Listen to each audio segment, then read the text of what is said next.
ఇది మనకి గురివింద ఉంది కదా, గురివింద ఎక్కడ పడితే అక్కడ ఉంటుంది. మనం గురివింద ఇళ్ళల్లో పెంచేసుకోవచ్చు. మామూలుగా గురివింద అంటే గురివింద పూసలు ఎరుపు నలుపు ఉంటాయి. అది సహజంగా ఎక్కడ పడితే దొరుకుతుంది. ఇప్పుడు ఉంది, ఎక్కడైనా మనకి పెంచుకోగలం, ఈజీగా దొరుకుతాయి. కానీ ఇది తెల్ల గురివింద. ఇది పూస మొత్తం తెల్లగా ఉంటుంది అన్నమాట. ఎరుపు దానికన్నా ఎక్కువ శక్తివంతమైన ఒక మూలిక ఇది. ఇది నార్మల్ డెలివరీస్కి కట్టడానికి కానీ, ఈ ముఖ్యంగా ఏంటంటే హెయిర్ రీగ్రోత్, వెంట్రుకలు మళ్ళీ కొత్తగా మొలడానికి ఈ గింజ చాలా ఫాస్ట్గా పనిచేస్తుంది, చాలా అద్భుతంగా పనిచేస్తుంది. ఈ ఆకులు నూనెలో వేసి మరిగించి, ఏం లేదు, ఒక 1/2 కిలో నూనె, ఒక 50 గ్రాములు ఈ ఆకులు వేసి మరగబెట్టి ఆయిల్ బాగా రుద్దితే కొత్త వెంట్రుకలు వచ్చేస్తాయి. ఊడిపోయిన చోటల్లా అన్ని వెంట్రుకలు వస్తాయి. మళ్ళీ రీగ్రోత్ మనకి 60-70 ఏళ్ళైనా మళ్ళీ వెంట్రుకలు వచ్చే అవకాశం ఉంటుంది అన్నమాట. అలా హెయిర్ ఫాల్ కంట్రోల్ అవుద్ది, హెయిర్ రీగ్రోత్కి చాలా అద్భుతమైన మొక్క అనమాట. ఇది మీరు ఇళ్ళలో వేసుకోవచ్చు. మీరు అపార్ట్మెంట్లో ఉన్నా సరే ఒక కుండీలో పెట్టేస్తే గ్రిల్కి ఎక్కేస్తామన్నమాట. చాలా బాగుంటుంది, అందంగా ఉంటుంది. అలా ఇది వాడుకోవచ్చు. గింజలు మాత్రం మామూలుగా గురివింజ గింజ ఏదైనా పాయిజన్, గింజ తినకూడదు, గింజ నోట్లో మింగకూడదు, విషం అన్నమాట. ఆకు తినచ్చు, ఆకు తీయగా ఉంటుంది, ఆకు ఏమీ విషం కాదు. కానీ గింజ దగ్గర జాగ్రత్తగా ఉండాలి. గింజ కూడా ఇలా అరగదీసి రాస్తే కొత్త వెంట్రుకలు వచ్చేస్తాయి, హెయిర్ ఫాల్ అయితే కంట్రోల్ అవుతుంది. అలాగే దీని వేరు మొలకెడితే నార్మల్ డెలివరీ అయిపోతుంది. అలాగే మనకి విట్లిగో అంటే బొల్లి మచ్చలు అంటాం, తెల్ల మచ్చలు అంటాం, దానికి గురివింద గింజ అరగదీసి ఆ పేస్ట్ రాస్తే ఇది అవుతుంది. అలా అన్నమాట.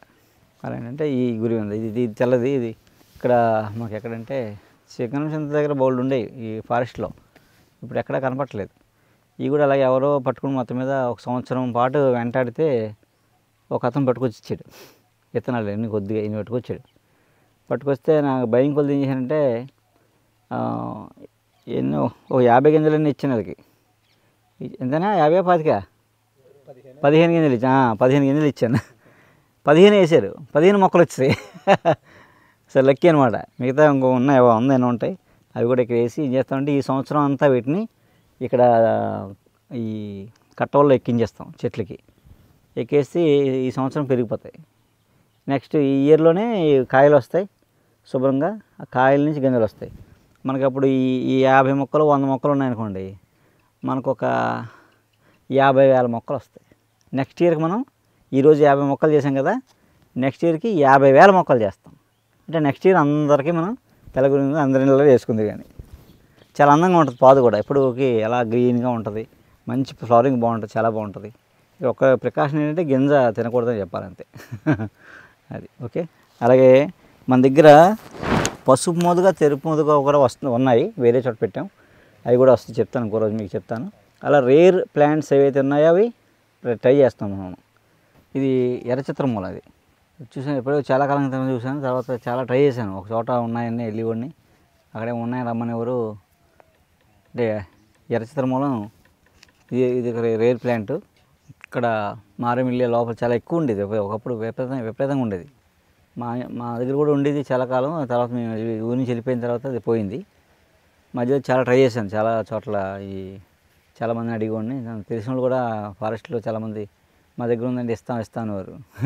తీరా లేక అది లేదని వేరే మొక్కలు ఇచ్చారు, పూల మొక్కలు. నేనేమో దానికోసం వెళ్ళేవాడిని. అలా విసిగిపోయి ఇంకా దొరకదేమో అనుకున్నాను.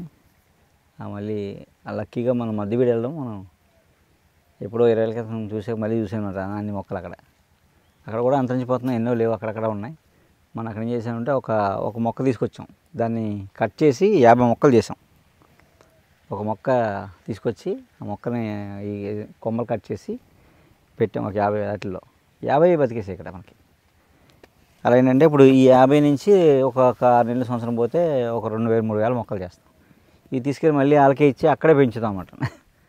పెంచడం వల్ల మనకి ఆ ఎర్రచిత్ర మూలం నుంచి మూలికలు మనకు వస్తాయి బాగా.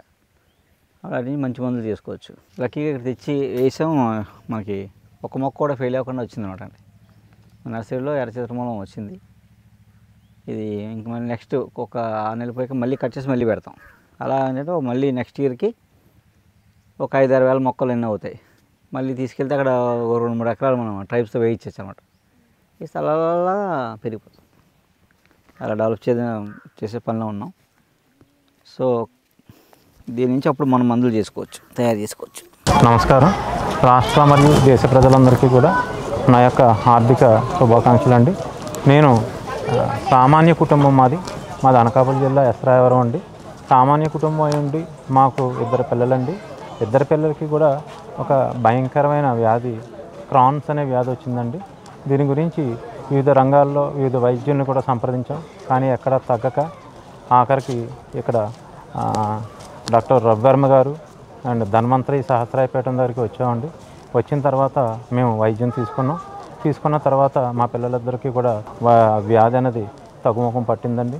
అయితే మొదట్లో మేము వచ్చినప్పుడు మేమేమనుకున్నామంటే మొదటగా మేము వచ్చింది వైద్యుడి దగ్గరికి, మా వైద్యం తగ్గించడం ద్వారా మా పిల్లలు బాగుపడతారంటున్నాం. కానీ తర్వాత తెలిసిందండి ఇక్కడ వైద్యశాల కాదని, ఇది ఒక గొప్ప సంఘ సంస్కర్త లేదా దేశ సామాజిక మానసిక పరివర్తనలో భాగంగా ఒక గొప్ప కార్యక్రమం చేపట్టిన ఒక గొప్ప వ్యక్తి అండి. మీరు ఆలకించే ఉంటారు, వైద్యో నారాయణ హరి అనగా వైద్యుడికి నారాయణుడు అంటే సాక్షాత్తు శ్రీమన్ మహావిష్ణువే వైద్యుడు చేయడం ద్వారా వాళ్ళ భక్తులు వైద్యం చేయించుకోవడం ద్వారా వాళ్ళ భక్తుడికి దేవుడిగా కొలవబడుతుందన్న వాస్తవం ఎంత ఉందో ఇక్కడ కూడా అంతే అండి. డాక్టర్ రవివర్మ గారు మనకి నారాయణుడు అండి. నారాయణ రూపంలో మనకు వైద్యం లభిస్తుంది. తద్వారా అనేక రోగాలు అనేవి ఇక్కడ పరిష్కరించబడుతున్నాయి. అంతేకాకుండా మనకి స్వామి వివేకానంద గారు కూడా ఒక గొప్ప వాక్యం చెప్పారు, గో బ్యాక్ టు వేదాలకు తల్లపండి. అలాగే ఇక్కడ రవివర్మ గారు కూడా ఒక వాక్యం చెప్పారండి, go back to tradition and go back to custom. సాంప్రదాయాలు మరియు ఆచారాలకు వెళ్ళి మన వైద్య విధానం, మన ఆహారం అండ్ మన తాలూకు జీవనశైలి మార్చుకోవడం ద్వారా అండ్ ఈ భయంకరమైన వ్యాధుల నుంచి దూరంగా ఉండడానికి ఒక నడుం బిగించారండి.